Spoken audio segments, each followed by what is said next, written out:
बोलले होते की अहिल्याबाईंवर तुम्ही काहीतरी सांगितलं पाहिजे, आणि तशी माझ्या डोक्यात ही कल्पना घातली होती खरी आपल्या गणेश महाराजांनी, कुंडलिकरावचा नातू.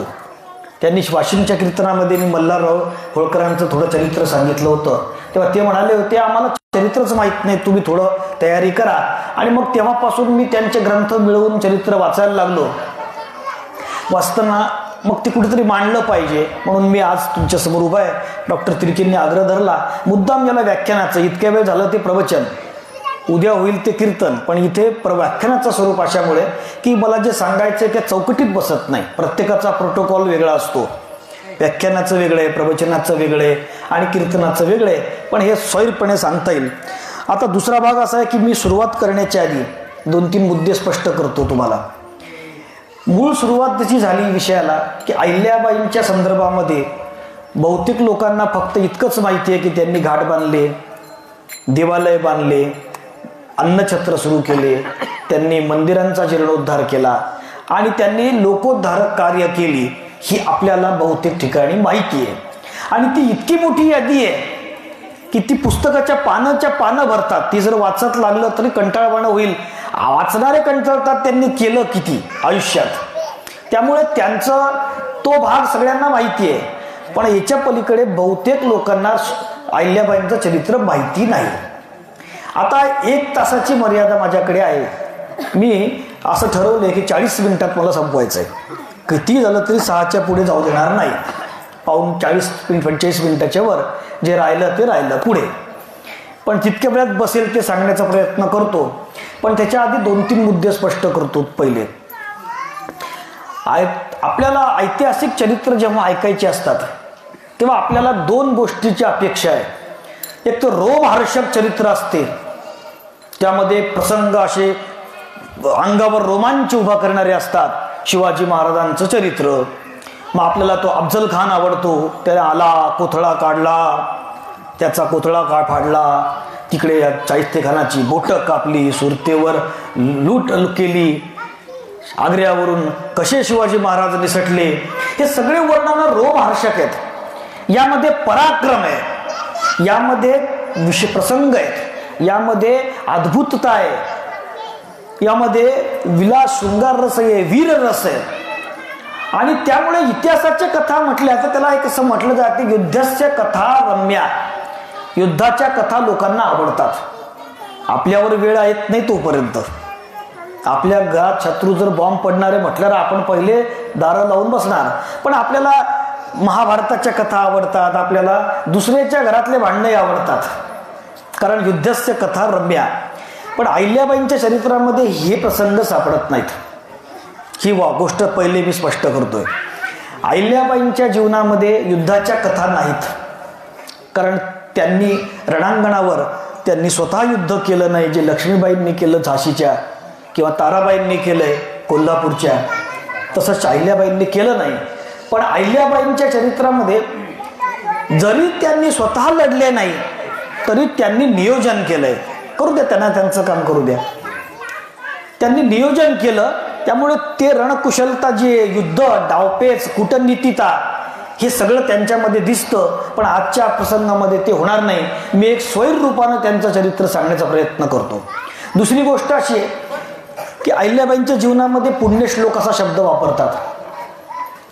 अहिल्याबाईंच्या चरित्राच्या समकालीन काळामध्ये, म्हणजे त्यावेळेसचे पत्र, त्यावेळेसचे उल्लेख, यामध्ये कुठेही पुण्यश्लोक शब्द नाही. हा शब्द 1907 मध्ये विविध ज्ञान विस्तार नावाच्या मासिकामध्ये पहिल्यांदा वाचायला मिळतो. 1907च्या आधी म्हणजे अहिल्याबाईंच्या काळामध्ये हा शब्द प्रचलित नव्हता. आता प्रचलित झाला आणि कुठला तरी शब्द त्यामध्ये बहुमान लावायचा आहे, अगदी चांगला आहे, आपणही तो स्वीकारतो आणि तो मान्य करतो, फक्त उल्लेख करतो. आता अहिल्याबाईंच्या चरित्राला सुरुवात करण्याच्या आधी अगदी 5 मिनिटात मी पार्श्वभूमी सांगतो, कारण मागचं सांगत बसलं तर विषयांतर होईल. थोडंसं तुम्हाला लिंक लावून देण्यापुरतं आहे. 1725चा अहिल्याबाईंचा जन्म आहे आणि थोडं 150 वर्ष मागे जाऊ, फार मागे जायला वेळ नाही. शिवाजी महाराजांचं काळामध्ये शिवाजी महाराजांनी काय पराक्रम केले हे आपल्याला सगळ्याला माहिती आहे. 1680चा त्यांचा मृत्यू. शिवाजी महाराज जेव्हा गेले तेव्हा जवळपास 360च्या वर किल्ले स्वराज्यामध्ये होते. आणि कर्नाटकातले 2-3 जिल्हे म्हणजे आजच्या तामिळनाडूतले आणि महाराष्ट्रातले 5-6 जिल्हे इतकं त्यांचं राज्य होतं. म्हणजे अहमदनगर किंवा अहमदनगरच्या पलीकडे पुणे आणि संपूर्ण कोकण, कोल्हापूर, सोलापूर, सांगली हा भाग, धारवाड, खाली बेळगावपर्यंत यांचं राज्य होतं. पण शिवाजी महाराजाच्या नंतर संभाजी महाराजांनी ते पराक्रमानं काही काळ टिकवलं. पण संभाजी महाराजांची जेव्हा मृत्यू झाला 1690, त्याच्यानंतर मात्र साम्राज्य कमी व्हायला लागले. अत्यंत वाईट काळ होता. राजाराम महाराज होते, ताराबाई होत्या, त्यांनी स्वराज्य टिकवायचा प्रयत्न केला. पण हे खरं आहे की त्या काळामध्ये फार वाईट परिस्थिती होती. राज्य जवळपास लयाला गेलं होतं, फक्त टिकवून धरलं होतं ताराबाईंनी पराक्रमाने. ही परिस्थिती होती औरंगजेबाच्या मृत्यूपर्यंत, म्हणजे 1707 पर्यंत. आणि औरंगजेबाच्या मृत्यूपर्यंत परिस्थिती अशी होती की फक्त आपलं देव धर्म मंदिरं, आपलं हिंदू बाया माणसं जगवणं टिकवणं आवश्यक होतं. आणि त्या काळातल्या लोकांनी संताजी, धनाजी, ताराबाई सगळ्यांनी योगदान दिलं. इथपर्यंत आपल्याला सगळं माहिती आहे. इथून पुढे शाहू महाराजांचं राज्य सुरू झालं. आणि औरंगजेबाच्या मृत्यूनंतर त्याच्या मुलांनी, संभाजी महाराजांचा मुलगा होता शाहू महाराज, हा औरंगजेबाच्या कैदेत म्हणा, छावणीत म्हणा, तिच्यामध्ये होता. आणि त्याला सोडलं औरंगजेबाच्या मुलांनी, एवढ्या करता की मराठ्यांमध्ये फूट पडली पाहिजे. आणि ती पडली. घरामध्ये भावकीचे भांडणं सुरू झाले. आणि ताराबाई आणि शाहू महाराज यांच्यामध्ये शेवटी एक युद्ध घडलं. आणि त्यामध्ये साम्राज्याचे 2 शकलं झाले. ताराबाईंचं राज्य वेगळं आणि शाहू महाराजांचं राज्य वेगळं. ते कोल्हापूरला आणि हे साताऱ्याला. शाहू महाराजांच्या मध्ये रणामध्ये युद्ध करण्याची क्षमता नव्हती, कारण तसं शिक्षण त्यांना भेटलं नाही. मग त्यांनी सगळा अधिकार त्यांच्या एका माणसाकडे दिला. त्याचं नाव आहे बाळाजी विश्वनाथ. त्याला पेशवे नावाचं पद दिलं. आणि ते बाळाजी विश्वनाथ हे त्यांच्या वतीनं कारभार करू लागले. पेशवे म्हणजे आजच्या काळातलं पंतप्रधान पद म्हणा, आणि शाहू म्हणजे आजचं राष्ट्रपती किंवा राजा म्हणा. पेशवे जेव्हा बाळाजी विश्वनाथ पेशवे म्हणाले, त्यानंतर त्यांनी साम्राज्याचा विस्तार सुरू केला. आणि करताना त्यांनी काय केलं, दिल्लीवरून सनदा मिळवल्या, म्हणजे दक्षिण भारताचा राज्यकारभार करण्याची परवानगी मोगल बादशाहकडून आणली. तो सगळा इतिहास सोडून द्या. इथून सुरुवात झाली. आणि ते सुरू करताना आता या शाहू महाराजाच्या नंतर जेव्हा तो बाळाजी विश्वनाथ कामकाज करत होते, त्यावेळेस ते वयोवृद्ध होते. त्यांचा मुलगा तरुण झाला होता. त्याचं नाव बाजीराव, हा पहिला बाजीराव. आणि यांनी बापाच्या वतीनं राज्यकारभार सुरू केला होता. यावेळेस परिस्थिती अशी होती की शाहू, बाळाजी विश्वनाथ आणि बाजीराव जेव्हा काम करत होते, तेव्हा त्यांना 2-3 प्रकारचे शत्रू होते. एक शत्रू होते मोगल किंवा बाकीचे आदिलशाह वगैरे, तेव्हा संपले होते, पण ते होते. दुसऱ्या बाजूला त्यांनी जर पाहिलं तर ताराबाईची जी भोसल्यांमध्ये जी फूट पडली होती, ताराबाईचं राज्य वेगळं झालं. त्यामुळे त्यांचे जे शत्रू होते, ताराबाईचा गट हा शाहू महाराजाचा दुश्मन, म्हणजे शाहू महाराजांचे नोकर असल्यामुळे वारसा हक्कानं यांचे ते दुश्मन होतेच. पण आणखी एक गोष्ट घडली होती. शाहू महाराजांना जवळ अनेक सरदार होते. त्याच्यामध्ये या सरदाराला त्यांनी मुख्य स्थान दिलं. त्यामुळे बाकीचे जे सरदार होते हे त्याच्यावर नाराज झाले होते. त्यामुळे आता आपण याला घरातलं भांडण म्हणू. ताराबाईशी तो होतच, बाहेरचे दुश्मन होतेच, मोगल आणि निजाम हे तर दुश्मन होतेच, पण घरातही दुश्मन सुरू झाले होते. त्यामुळे घरातली अडचण अशी झाली की शाहू महाराजाचे जे इतर सरदार आहेत, हे या बाळाजी विश्वनाथ किंवा बाजीराव यांचा मोठेपणा मान्य करायला तयार नव्हते. आणि अशा वेळेस बाजीरावांनी काय केलं, जुने सोडून दिले, जुन्यांचा नाद सोडून दिला आणि ठरवलं आपल्याला नवे उभे करायचे. आणि त्यांनी एक नवी फौज उभी केली, नवे तरुण पोरं शोधले आणि त्यांना संधी दिली, त्यांना सरदार केलं, त्यांना सैन्य दिलं, त्यांना रणांगणावर पाठवलं. याला साधारणपणे मराठा मंडळ म्हणतात. त्यामध्ये जे लोक विकसित झाले त्यामध्ये मल्हारराव होळकर आहेत. इथपर्यंत आपण आलो. त्यामध्ये मुख्यतः अनेक नावं आहेत की जे बाजीराव पेशव्यांनी उभे केले. त्यामध्ये राणोजी शिंदे आणि मल्हारराव होळकर हे 2 नावं मोठे पुढे, आणि धारचे पवार हे मोठे आले. आता आपण अहिल्या मल्हाररावकडे येऊ. हे जे होळकर परिवार आहे हा वापगावचा होता मूळचा. मग ते होळला राहायला गेले जेजुरीजवळ, म्हणून ते होळकर झाले. आणि मग त्यांनी त्या गावची ती पाटीलकी ही मल्हारराव होळकरच्या वडिलाकडे होती. म्हणजे ते चौगुला होते. चौगुला म्हणजे आजच्या काळातला सरपंच म्हणा की पाटील म्हणा, गावचा प्रमुख, हाच पाटील की त्यांच्याकडे होती. ते चौगुला होते, पाटील होते. त्या भागात त्याला पाटलाला चौगुला म्हणायचे. घडलं असं तो माणूस कर्तृत्ववान, त्याची गावापुरतं छान करत होता. पण त्यांचा मुलगा मल्हारराव, आणि हा मल्हारराव 3 वर्षाचा असताना बाप वारला, बाप मेला. आता बापाचा खंडोजीचा मृत्यू झाल्यानंतर घरामध्ये भांडणं सुरू झाले भावकीचे. खंडोजीचे भाऊ असतील किंवा इतर जे कोणी असतील ते घरातले भांडणं कडाक्याच्या टोकाला, पराकोटीला भांडणं सुरू झाले. आणि अशा परिस्थितीमध्ये या छोट्या मल्हाररावच्या आईला असं लक्षात आलं की एक दिवस हे सगळे आपल्याला मारून टाकतील. कोणत्याही क्षणी हे छोट्या, कारण या सगळ्यांचा दुश्मन कोण होता तर मल्हारराव होळकर. छोटा होता पण वारस होता ना, त्यामुळे हा वारस जर मारून टाकला तर आपल्याला इस्टेट भेटते. त्यामुळे कोणत्याही क्षणी एखाद्या रात्री हे आपल्या पोराला मारून टाकू शकतात, आपल्यालाही मारून टाकू शकतात. म्हणून संपूर्ण इस्टेट तशीच सोडली आणि रातोरात मुलाला घेऊन ती पळून गेली भावाकडे. नाशिक भागामध्ये तिच्या भावाचं घर होतं आणि भावाचं नाव होतं भोजराज बारगळ. त्या बारगळच्या घरी ती गेली. बारगळच्या घरी ती भावाकडे राहू लागली. भावानं स्वीकारलं. तिकडची इस्टेट तर सोडूनच दिली होती आणि इकडे भावाकडे आली. भावाची परिस्थिती अशी होती की तो काही फार श्रीमंत नव्हता. त्याच्याकडे एक कदम बांडे नावाचे एक सरदार होते. बाजीराव पेशव्याच्या सैन्यामध्ये एक कदम बांडे नावाचे एक सरदार होते अनेक सरदारांपैकी. आणि त्या सरदारामध्ये 25 सैनिकाचा प्रमुख म्हणून तो कदम बांडे होता. 500 सैनिकांचा प्रमुख होता. आणि त्याच्यामध्ये 25 सैनिकाचा प्रमुख हा भोजराज बारगळ होता, म्हणजे मल्हाररावचा मामा. म्हणजे फार मोठं पद नाही, 25 सैनिकाच्या तुकडीचा प्रमुख तो होता. म्हणजे त्या तुकडीच्या सैन्य ठेवण्याच्या बदल्यात जो काही पैसा पगार मिळत होता त्याच्यावर गुजराण करायची. आणि त्याच्याकडे मेंढराची खांड होतं. खूप मोठे मेंढराला खांड म्हणतात, ते खांड होते. 2 विचार त्याचं चाललं होतं. हा मल्हारराव तिथे राहायला गेला मामाकडे. मामाने त्याला पहिलं काम दिलं असेल तर मेंढरं राखायचं, त्यामुळे हा मेंढरं राखत होता. काही दिवसानंतर जसा तसं मोठा व्हायला लागला तसं मामाने त्याला ट्रेनिंग देणं सुरू केलं. तो तलवार, घोडे म्हणजे सैनिकासाठी जे आवश्यक ते सगळ्या गोष्टी शिकू लागला. आणि हळूहळू काही दिवसांना असं लक्षात आलं की हा चांगला सैनिक होतोय. चांगली तलवार, चांगले घोडे, हुशारी दिसू लागली. आणि मग अशा परिस्थितीमध्ये याच्या लक्षात आलं की हा पोरगा चांगला निघू शकतो. या मामाने काय केलं, स्वतःची मुलगी त्याला दिली. तिचं नाव गौतमाबाई. तिचं मल्हाररावशी लग्न करून दिलं. ती होती 8 वर्षाची, हा होता 9 वर्षाचा. लग्न झाल्यानंतर आणखी काही वर्ष गेली असतील. मग या मल्हाररावला भोजराजनी, मामानी त्याच कदम बांडेच्या सैन्यामध्ये नोकरी मिळवून दिली.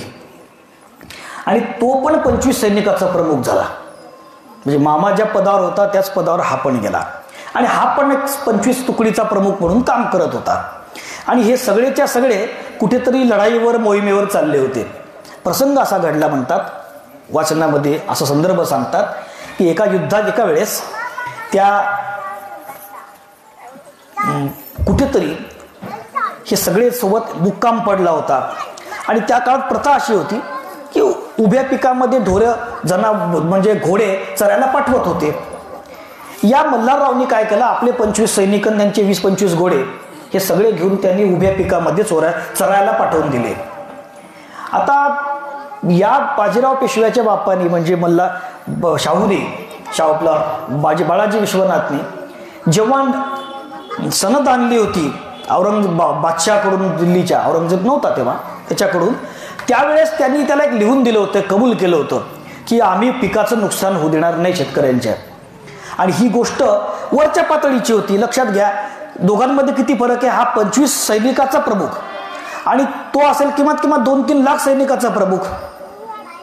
याची त्याची भेटही होणं शक्य नाही. पण याला ते वरच्या पातळीचे विषय माहीत असण्याचं काही कारण नाही. यांनी आपल्या सवयीनुसार चाललं. ही गोष्ट कोणीतरी बाजीरावला सांगितली. बाजीरावांनी सैनिक पाठवले, धरून आणलं. मल्हाररावला नाही, पण मल्हाररावचा एक नौकर होता, त्या नौकराला आणलं आणि त्याला बेदम मारलं. काठीनं स्वतः मारला बाजीरावने. बाजीराव त्याला काठीनं मारत असताना ही गोष्ट मल्हाररावला कळली. हा पळत गेला आणि यांनी बाजीरावशी बाजीरावच्या जवळ जाऊन आपल्या नौकराला वाचवायचा प्रयत्न सुरू केला त्याला, आणि म्हणून आपल्या नौकराची बाजू घेऊन तो बाजीरावच्या अंगावर चालून गेला. बाजीरावशी त्याची हमरी तुमरी सुरू झाली. दोघांची वाकयुद्ध म्हणजे भांडण सुरू झालं. तोंडाने एकमेकाला आरे कारे सुरू झालं. आता दोन्हीमध्ये जबरदस्त फरक आहे. आरे कारे करणं म्हणजे आता लक्षात घ्या, आपण नरेंद्र मोदीला आरे तुरे करणं असा प्रकार होता तो. पोलीस ठेवतील का आपल्याला? बाजीरावला अरे तुरे करू लागला. आणि शेवटी एक वेळ अशी आली की इतका संतापला मल्हारराव की त्यांनी ढेकूळ उचललं आणि त्याच्या अंगावर फेकून मारलं बाजीरावच्या. आता सगळेच घाबरले की संपलं आता ह्याला मारलं, पुन्हा ढेकूळ मारला, अपमान केला, आता काय शिल्लक राहणार आहे. ही गोष्ट मल्हाररावच्या लक्षात आली. मल्हाररावनं तिथून जे धूम ठोकली ते जंगलात डोंगरात पळून गेले आणि त्याचे 25 सैनिक घेऊन पळून गेले आणि लढाईची तयारी केली की आता आम्ही मारू आणि मरायची तयारी त्यांनी त्याच दिवशी केली. बाजीरावनी काय केलं, ते मोठे लोक का असतात, त्यांनी आपले सैनिक पाठवले, 100-200 पाठवले असतील, आणि त्यांना सांगितलं धक्का लावायचा नाही, त्याला फक्त पकडून आणायचं. मल्हारराव पकडल्या गेले, पकडून आणलं, आणि पकडून आणल्यानंतर मल्हाररावला सांगितलं की तुझ्यामधले मला गुण आवडले, तुला शिक्षा काय द्यायची माहिती का, तू 25 सैनिकाचा प्रमुख आहे, तुला 500 सैनिकाचा प्रमुख करतो. मल्हाररावला आता तो भक्तच झाला यांचा, बाजीरावांचा. तो म्हणे तू तुझ्या नोकरांसाठी म्हणजे आपल्या हाताखालच्या माणसांसाठी जीव द्यायला तयार आहे, तू कोणाशी पण टक्कर घ्यायला तयार आहे आणि लढाईची तयारी आहे, असा माणूस राज्यकर्ता आहे. 500 सैनिकाचा प्रमुख झाला. त्याला स्वतंत्र सरदारकी दिली. कदम बांडेचा सैनिक सरदार होता, तो आता स्वतंत्र सरदार झाला आणि कदम बांडेचं निशाणी म्हणून त्यांनी त्यांचा झेंडा स्वीकारला आणि आता एक स्वतंत्र सरदार म्हणून हा काम करू लागला. काही दिवस गेले. मग बाजीरावांनी पुन्हा एक उत्तर भारतामध्ये मोहीम काढली आक्रमणाची. त्या आक्रमणाच्या वेळेस याला सोबत घेतलं. यांना त्यावेळेस त्यांनी खूप पराक्रम केला आणि त्यांनी सांगितलं, जेव्हा तो प्रदेश सगळा बाजीरावांनी जिंकला त्यातला भाग वाटला, काही या भागात हा भाग या माणसाने सांभाळावा, तो भाग त्या माणसाने सांभाळावा. त्यामध्ये राणोजी शिंदेंना काही भाग दिला ग्वाल्हेरचा आणि इंदूरचा काही भाग यांना दिला. त्यामध्ये 11 महाल हा बाजीरावांनी यांना गिफ्ट दिले की हे महाल तुम्ही सांभाळा, बक्षीस म्हणून दिले. महालेचा अर्थ असा आहे साधारणतः तालुका म्हणा. महाल म्हणजे ते बिल्डिंग नाही, त्या तसं आपण आज तालुका जिल्हा म्हणतो तसं त्या काळास महाल परगणा असं मोजत होते. तर एक महाल त्यांना दिला आणि 11 महाल म्हणजे 11 तालुक्याचं राज्य त्यांना दिलं. पुढच्या 4 वर्षामध्ये स्वतःच्या पराक्रमाने मल्हाररावांनी त्या 11 महालाचे 84 महाल केले. म्हणजे इतकं मोठं साम्राज्य विस्तार त्यांनी केला. आणि मग त्यांनी इंदूरला राजवाडा बांधला, ते सुरू करू लागले, तिचं राहू लागले आणि त्या भागाचे ते सुभेदार बनले. सुभेदार म्हणजे आजच्या काळातले राज्यपाल म्हणा किंवा मुख्यमंत्री म्हणा. म्हणजे मराठ्यांच्या राज्याचे जे त्यांनी प्रांत पाडले असते, राज्य लहान लहान राज्य जसं महाराष्ट्र, आंध्र प्रदेश किंवा मध्य प्रदेश असे, तर त्यांनी त्यांचे राज्य असे पाडले होते. ग्वाल्हेर, इंदोर, धारवाड, नागपूर. तर तिच्यामधल्या एका राज्याचा प्रमुख त्याला सुभेदार म्हणायचे त्यांना केलं. मल्हारराव पराक्रमानं काम करत होते. आपला विषय मल्हाररावचा नाही आजचा, पण ते सांगितल्याशिवाय पुढे जाता येत नाही म्हणून सांगत होतो. मग पुढे असं घडलं की मल्हारराव असंच एकदा जात असताना चोंडी गावाला, नगर जिल्ह्यामध्ये, आता अहिल्यानगर झालंय, चोंडी गावाला त्यांचा रावटी पडली, मुक्काम पडला. आणि तेव्हा प्रथा अशी होती की गावचा प्रमुख पाटील असायचा आणि गावातून जे कोणाचं सैन्य जाईल त्या सैनिकांच्या त्या दिवशीची राहण्याची, खाण्याची, जेवण्याची व्यवस्था पाटलांनी करावी. या नियमाला धरून तो जो गावचा पाटील होता तो त्याची व्यवस्था त्यांनी केली. तो पाटील जो होता तो अहिल्याबाईचे वडील, त्यांचे आडनाव शिंदेच होतं, माणकोजी शिंदे. आणि मग त्या यांनी काय केलं की एक दिवस असं घडलं की तिथे मुक्काम पडला आणि रावट्या पडल्या होत्या. तिथे एक महादेवाचं मंदिर होतं, सिनेश्वर महादेवाचं. सीना नदी तिथे वाहत होती, त्यात काठावरचा सिनेश्वर महादेव आणि त्याच्या काठावर हे जेव्हा रावटी टाकून हा रावटीमध्ये बसलेला होता मल्हारराव, तेव्हा एक छोटी मुलगी 8 वर्षाची महादेवाच्या दर्शनाला आली आणि तिच्या त्या दिसण्याला साधारण होती, सौंदर्यानं सांद, पण तिच्या डोळ्यातली चमक, तिच्या वागण्यातलं धाडस, तिच्या चालण्यातला आत्मविश्वास, हे सगळं कुठेतरी वेगळं चमकून गेलं. मग त्यांनी चौकशी केली, ही मुलगी कोण आहे. हे कळलं की पाटलाचीच मुलगी आहे. मग त्यांना बोलावलं आणि असं म्हणतात बाजीराव पेशवे सोबत होते, त्यांनी सांगितलं हे लग्न करा. काही म्हणतात मल्हाररावांनीच प्रस्ताव ठेवला.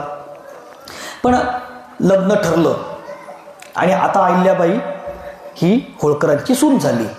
आता एका सुभेदाराची सून झाली तर सुभेदाराच्या इतमामाचं लग्न करून द्यायची ताकद पाटलामध्ये नव्हती. त्यामुळे लग्न इंदोरला झालं. त्यांनी त्यांचं लग्न करून घेतलं. आता हे करताना इथपर्यंत आपण लग्नापर्यंत आलो. पुढचा काळ जो आहे म्हणजे 1725चा त्यांचा जन्म अहिल्याबाईंचा आणि 8 वर्षे 1733चं त्यांचं लग्न. जवळपास लग्न झालं खंडेरावशी आणि 1754 पर्यंत खंडेराव जिवंत होते.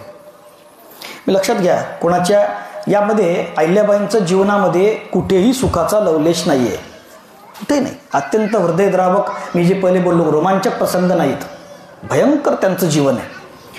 हा खंडेरावशी लग्न झालं आणि खंडेरावने या काळामध्ये ती छोटी 8 वर्षाची मुलगी अहिल्या ती तिथे राहू लागली आणि तिच्यावर सर्वात जास्त प्रभाव जर कोणाचा पडला तर सासूचा, निश्चितच गौतमाबाईचा.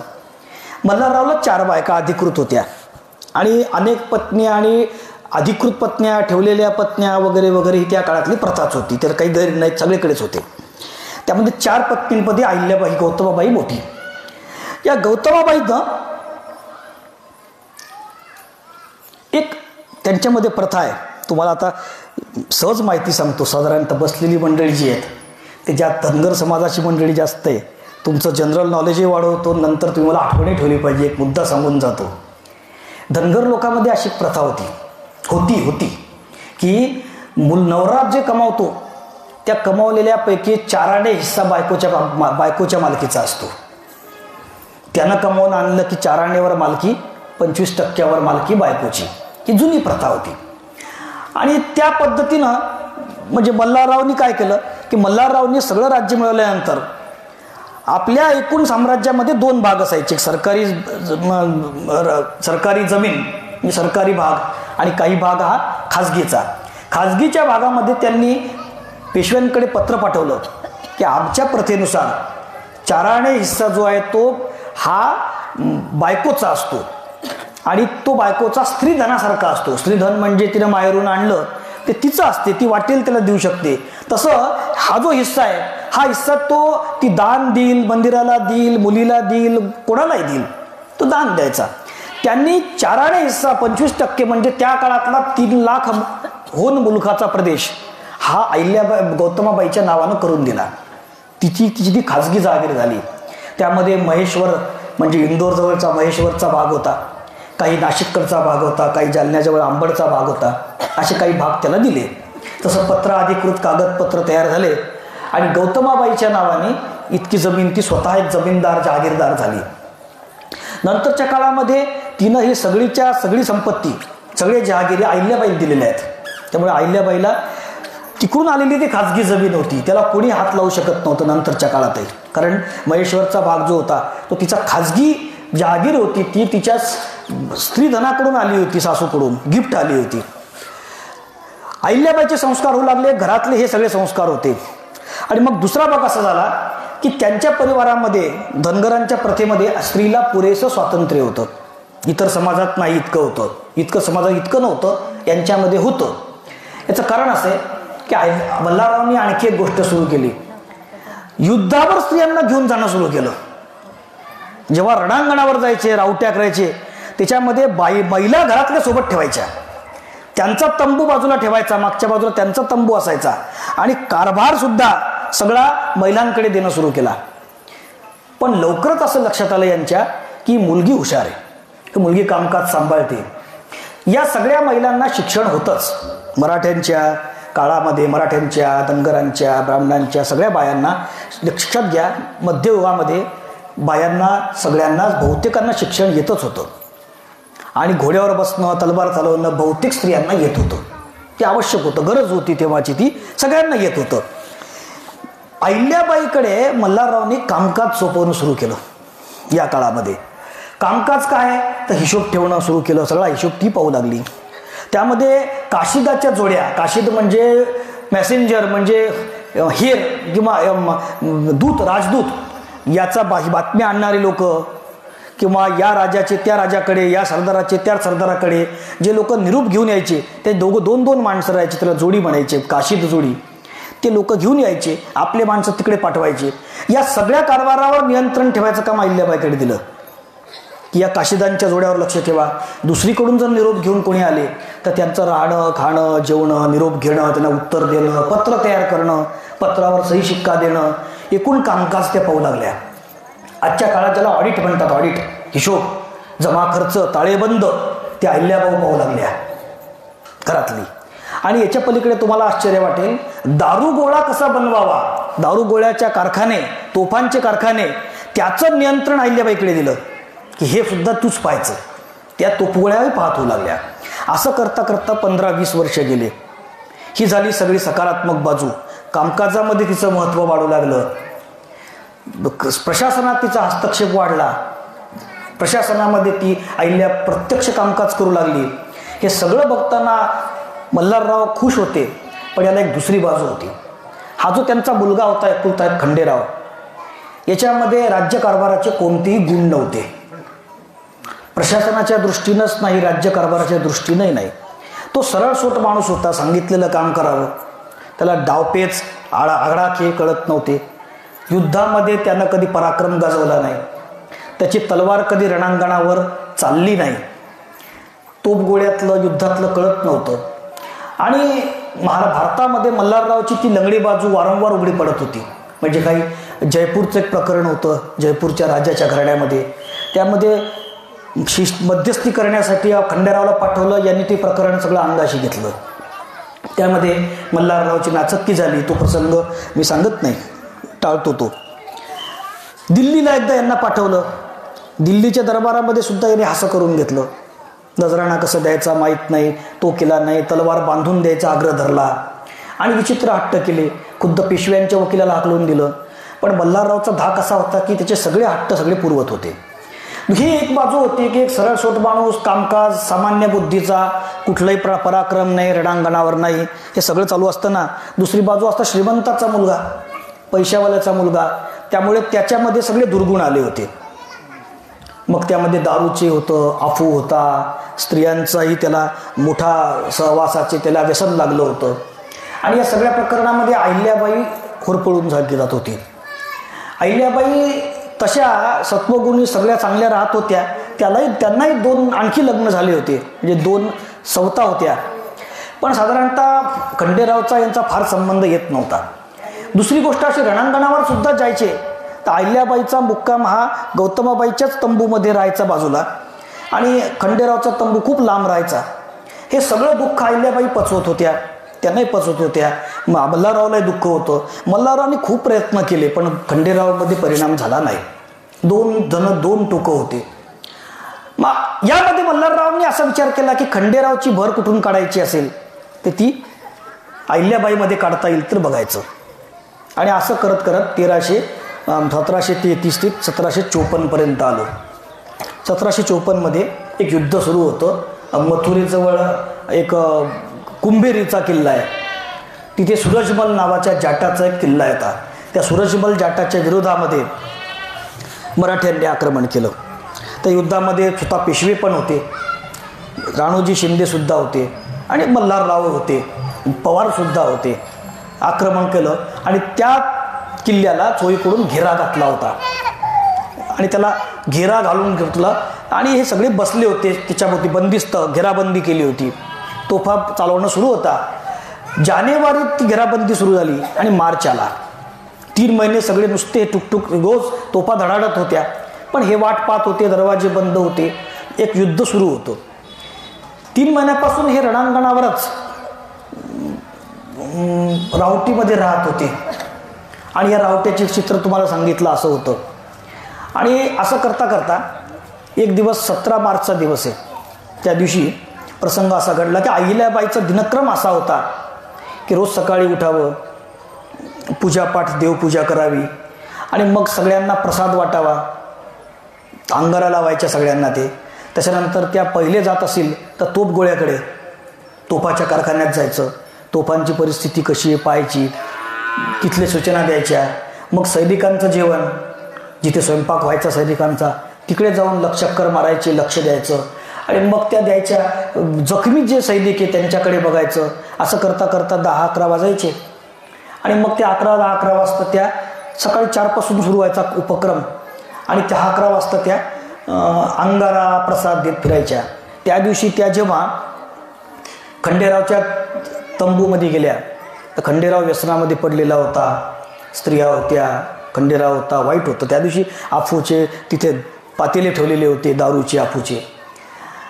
अहिल्याबाई चिडल्या. अहिल्याबाईंनी ते सगळे ओतून दिले चुलीमध्ये, रागावल्या आणि ते सांगितलं की युद्ध चालू आहे, या प्रसंगात तुम्ही अफूत व्यसनामध्ये राहाव का?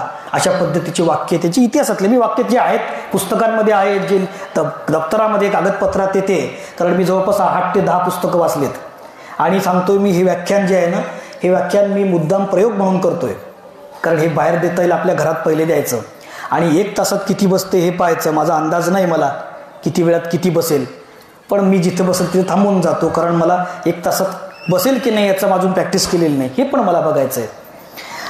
अहिल्याबाईचा हे सगळं सुरू असताना संताप झाला आणि खंडेरावला राग आला.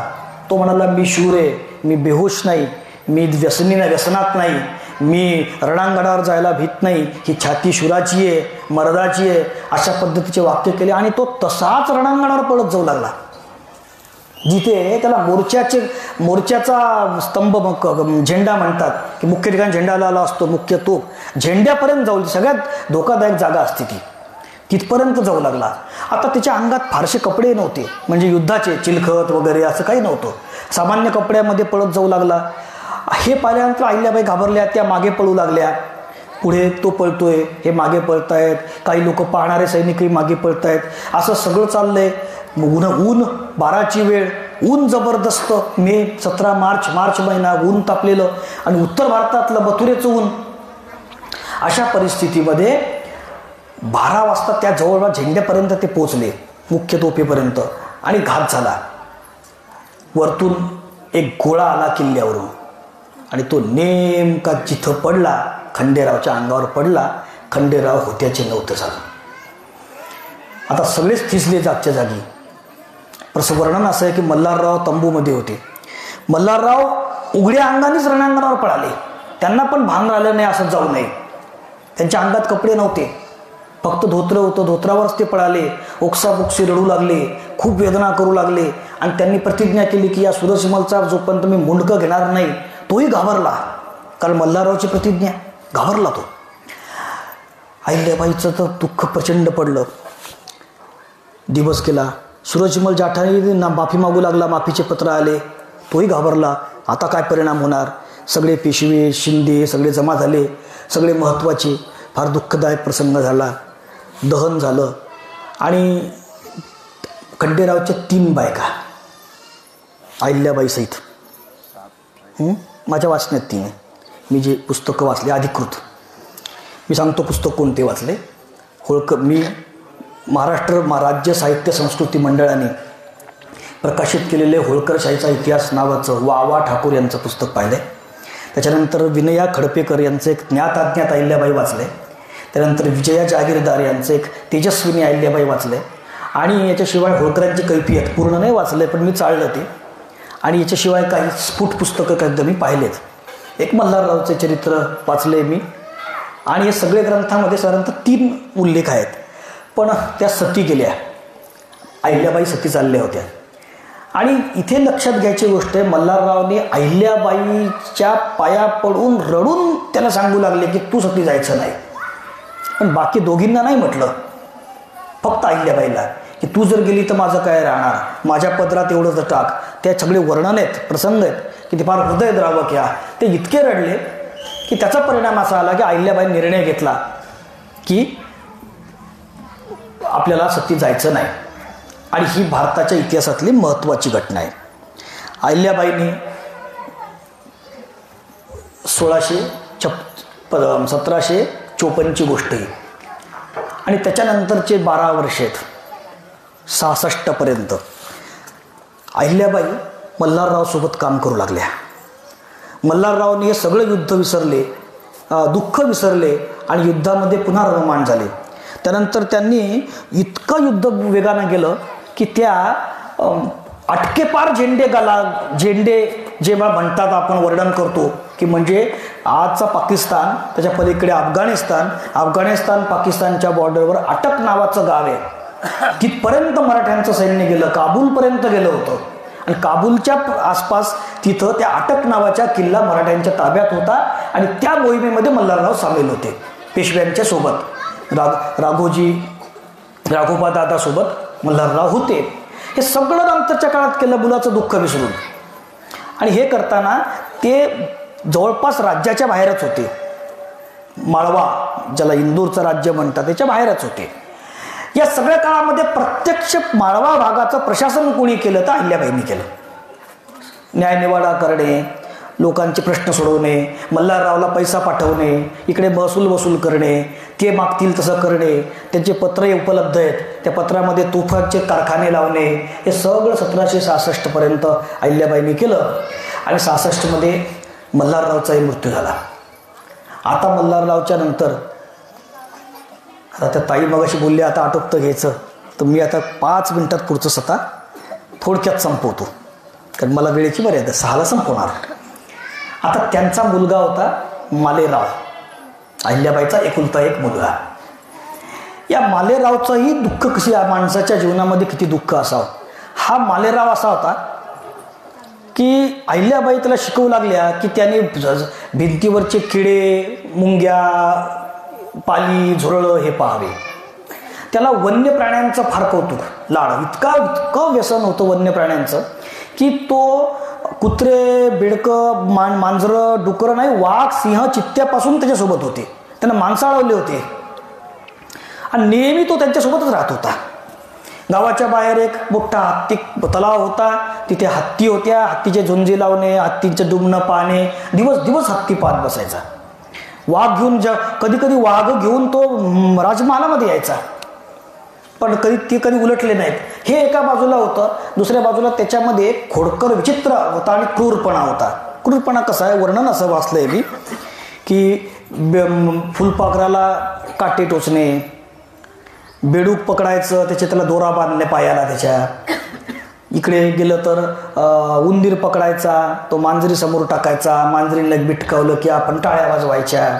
असा क्रूरपणा त्याच्या अंगात होता. झोपाळा असेल तर वर झाडावर चढून तो सोडून ठेवायचा, ते लोक पडले पाहिजे. आणि या सगळ्यामध्ये कळस असा होता की अहिल्याबाईला भेटायला जे लोक यायचे, तर अहिल्याबाई दानधर्म खूप करत असल्यामुळे ब्राह्मण लोक फार यायचे.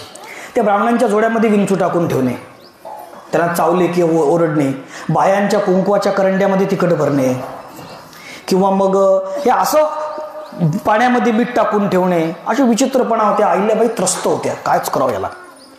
अहिल्याबाईंनी लग्न करून दिले त्याचे 2 की तिच्यामुळे सुधारणा होईल, सुधारणा व्हायची शक्यताच नाही.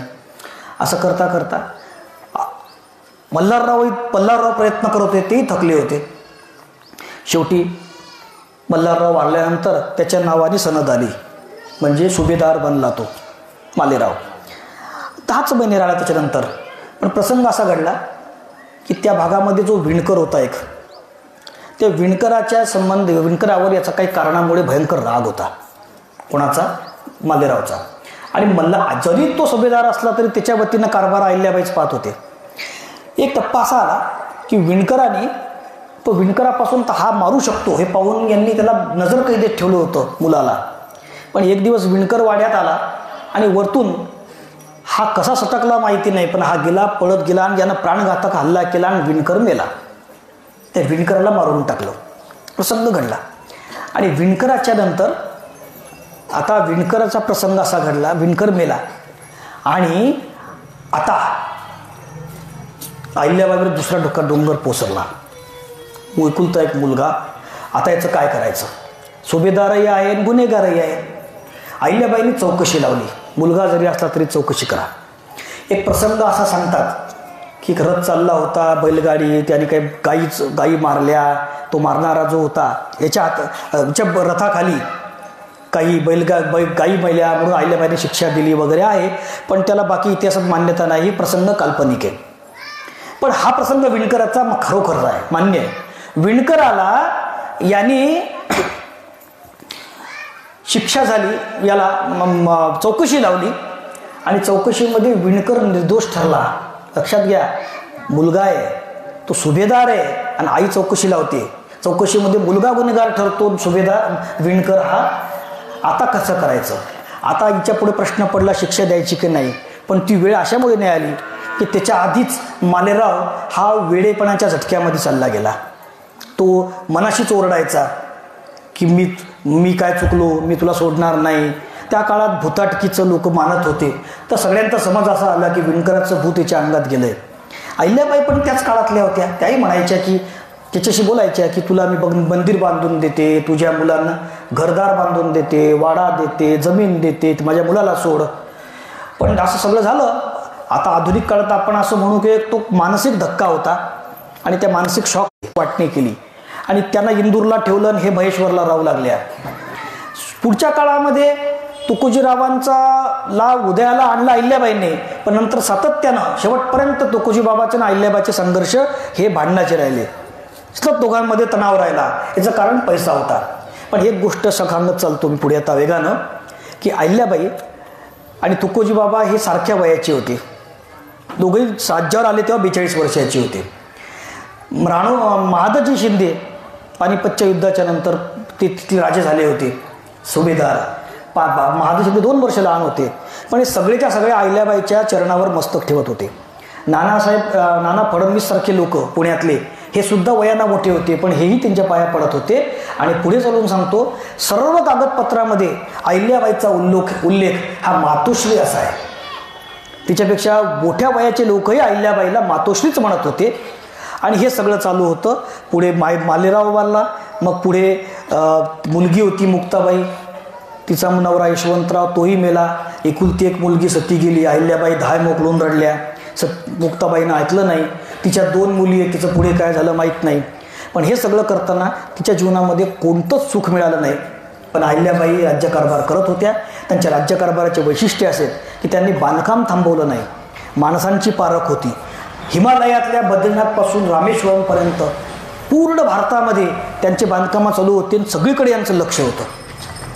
त्यांनी कधीच पगार थांबवला नाही, कर्मचाऱ्यांचा, कारागिरांचा, मजुरांचा. त्यानंतर दानधर्म अफाट, रोज पूजापाठ, रोज पोथी, रोज प्रवचन, रोज कीर्तन श्रवण. आणि महेश्वर हे फार मोठं केंद्र विकसित झालं होतं. तिचा न्यायनिवाडा फार चांगला होता. म्हणजे गंमत अशी सांगतो सहज एक मुद्दा की दुपारच्या वेळेस ती ब्राह्मणाला दान देत होती. खूप ब्राह्मण जमायचे. पण दान देताना ते पहिले चौकशा करायचे. त्यातून त्यांना सगळ्या माहित्या मिळत होत्या. ते हे ब्राह्मण फिरायचे किंवा त्या गावचे लोक यायचे, मग बसल्या बसल्या माहिती विचारून घ्यायची. त्यामुळे कोणत्या भागातला कोणता अंमलदार कसा काम करतो, कोणावर अन्याय होतो, काय होते, ही सगळी बसल्या जागेवरती माहिती मिळत होती. म्हणजे माहिती मिळवणे हे दानधर्माचं निमित्त होतं. दानधर्मही निमित्त होतं माहिती काढणं. त्या काढत होत्या. असं सगळं चाललं. आणि शेवटचा काळ असा करता करता एक टप्पा असा आला की त्यांनी शेवटी उत्तराधिकारी कोण असा प्रयत्न केला. मल्हारबा नावाचा तुकोजी बाबाचा मुलगा होता. त्याला प्रयत्न केला, तोही नालायक निघाला सर्व दृष्टीनं. शेवटी अहिल्याबाईंना त्याला हाकलून द्यावं लागलं. पुढे असं झालं की तुकोजी बाबाचे 2 औरस मुलं आणि 2 अनौरस मुलं. त्यामध्ये जो मोठा होता काशीराव तो अपाहिज म्हणजे अपंग होता, दिव्यांग म्हणा. तो काही कामी नव्हता. तो कारकुनाच्या बुद्धीचा होता, सांगितलेलं काम करणे. मल्हारराव हा दुष्ट होता. मल्हारबा नावाचा जो तुकोजी होळकरांचा मुलगा होता तो दुष्ट होता, क्रूर होता, तो कामी नाही. आणि शेवटी नंतर निर्णय घेताच आला नाही यांना. शेवटपर्यंत खूप प्रयत्न केला. शेवटी त्यांनी तुकोजी होळकरांकडे राज्यकारभार सोपवून त्यांचा मृत्यू झाला. शेवटचा काळ वाईट असा झाला की संपूर्ण शेवटच्या 5 वर्षात घरघर लागली होती. मराठी साम्राज्य अस्तयाला जात होतं. अहिल्याबाईंच्या पत्रांमध्ये वारंवार उल्लेख मिळतो, इंग्रजांपासून सावध राहा. इंग्रज हे अस्वल आहेत, खाजवून ते माणसाला मारतात, त्यामुळे सावध राहा असे सगळे उल्लेख तुम्हाला मिळतात. असं सगळं चरित्र पुढे पुढे पुढे गेलं आहे. आणि असं करत 1795ला 75व्या वर्षी त्यांचा मृत्यू झाला. वेळेअभावी फक्त 2-3 मुद्दे सांगतो. वैयक्तिक जीवनात सुख तीळ मात्र नाही, परंतु भारतातल्या अफाट समाजाला त्यांनी आश्रय दिला. त्यांच्या विरोधामध्ये मी एक वाक्य शेवटचं सांगतो तुम्हाला. सगळ्या इतिहासामध्ये सगळ्या नेत्यांना, सगळ्या नेतृत्वांना जीवनामध्ये शत्रू होते. मग रामालाही होते, कृष्णालाही होते, शिवाजी महाराजालाही होते. एक सगळ्यांना त्यांच्या काळातल्या लोकांनी वाईट म्हटलं, नंतरच्या लोकांनी पण वाईट म्हटलं. शिवाजी महाराजांनाही अपवाद नाही, त्याही काळात त्यांना कापिकांसारखे लोक वाईट म्हणतच होते, नंतरच्या काळातही वाईट म्हणणारे होते, कोणी अपवाद नाही. पण दोनच माणसं मला इतिहासामध्ये असे आढळले, एक स्वामी विवेकानंद आधुनिक काळात आणि दुसरे अहिल्याबाई, की यांना त्यांच्या काळात कोणीही कुठेही त्यांच्याबद्दल वाईट म्हणू शकले नाही आणि नंतरच्या काळात सुद्धा कोणी वाईट म्हणू शकलं नाही. अहिल्याबाईंच्यावर राग खूप होता, खूप लोकांचा, पैशावरून. त्या मल्हारबाला तुकोजी बाबाला पैसे देत नव्हत्या, मजुराचे पैसे थांबवत नव्हता, पण तुकोजीला पैसे देत नव्हत्या. शेवटी युद्ध चालवायचं कसं, या सगळ्या परिस्थितीमध्ये शेवटी एक टप्पाही असा आला होता की तुम्ही राज्यकारभार सोडा. परंतु पेशवे, नाना फडणवीस कोणालाही अहिल्याबाईंचा अपमान करता आला नाही, त्यांच्या विरोधात बोलता आलं नाही, तुकोजी होळकरांनी केलं नाही. इतकं निस्सीम प्रेम मिळवलेलं एकमेव व्यक्तिमत्व भारताच्या इतिहासात आहे. आणि ते व्यक्तिमत्वाचा अभ्यास हा आहे की तो जीवनामध्ये प्रेरणादायी असा आहे की आपल्या जीवनामध्ये दुःख पचवून काम कसं करत राहणं, याचं उदाहरण अहिल्याबाई आहे.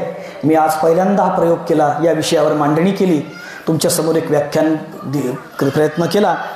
40 मिनिटं बोलायचं ठरवलं होतं, थोडा वेळ जास्त झाला असेल, बरोबर 6 वाजले, 6ला संपवतोय.